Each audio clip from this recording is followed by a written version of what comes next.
तो क्या अब्दुल्ला आजम अब एक बार फिर से होने वाले हैं गिरफ्तार? क्या फिर से अब आजम परिवार की और ज्यादा बढ़ने वाली हैं मुश्किलें? जी हाँ, नमस्कार। नेक्स्ट 9 न्यूज पर आपका बहुत बहुत स्वागत है और मैं हूं आपके साथ वफा अब्बास। 17 महीने जेल में काटने के बाद में अब्दुल्ला आजम बड़ी मुश्किल और मशक्कत के बाद में सुप्रीम कोर्ट से राहत मिलने के बाद में बाहर तो जरूर आ गए और उसके बाद में ही देखा गया कि उनकी पत्नी, आजम खान की पत्नी तंजीम फातिमा, उनकी बहन, वो भी जेल से बाहर आ गई। यानी राहत मिलने का सिलसिला आजम परिवार को शुरू हो गया था, लेकिन अब एक के बाद एक फिर से वापस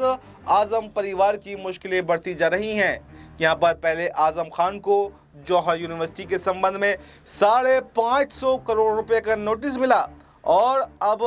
2022 के एक केस में यहाँ पर अब्दुल्ला आजम को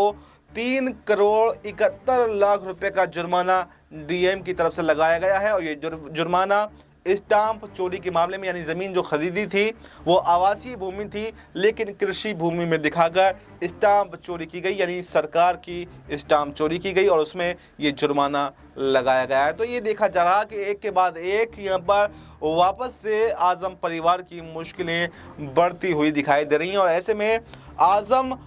खान तो अभी जेल में ही बंद हैं, सीतापुर की जेल में, लेकिन अब्दुल्ला आजम जो जेल से बड़ी मुश्किल और मशक्कत के बाद में बाहर आए थे, उनकी भी गिरफ्तारी पर तलवार लटक गई है, क्योंकि कुछ ऐसे मामले हैं जिन पर सुनवाई हो रही है और उसमें कहा जा रहा है कि अब्दुल्ला आजम की मुश्किलें और ज़्यादा बढ़ सकती हैं, क्योंकि जो सदर विधायक हैं आकाश सक्सेना, वो लगातार यहाँ पर हाथ धोकर आजम परिवार के पीछे पड़े हुए हैं और फर्जी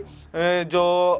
आयु प्रमाण पत्र था, यानी जन्म प्रमाण पत्र, उसको लेकर भी सुनवाई अभी कोर्ट में चल रही है। और ये देखा जा रहा है कि तमाम तरीके से जो बीजेपी है वापस, उसको ये डर है कि कहीं 2027 में अब्दुल्ला आजम जो है यहाँ पर अखिलेश के साथ में मिलकर बीजेपी का खेल ना बिगाड़ दें। तो ऐसे में कहा यह जा रहा है कि बीजेपी नहीं चाहती कि बाप बेटा कोई भी जो है वो जेल से बाहर रहे, क्योंकि अगर जेल से बाहर ये रहेंगे तो मुस्लिम वोट बैंक एक तरफा होगा और अगर समाजवादी पार्टी को मुस्लिम वोट बैंक जाएगा तो 2024 के चुनाव में तो पहले से ही झटका यहाँ पर बीजेपी को लग चुका है। और अगर यहाँ पर अब्दुल्ला आजम या आजम खान कोई भी अगर बाहर रहता है और अखिलेश यादव के साथ में ये लोग छुट करके प्रचार करते हैं तो और भी इससे बड़ा झटका 2027 के चुनावों में यहाँ पर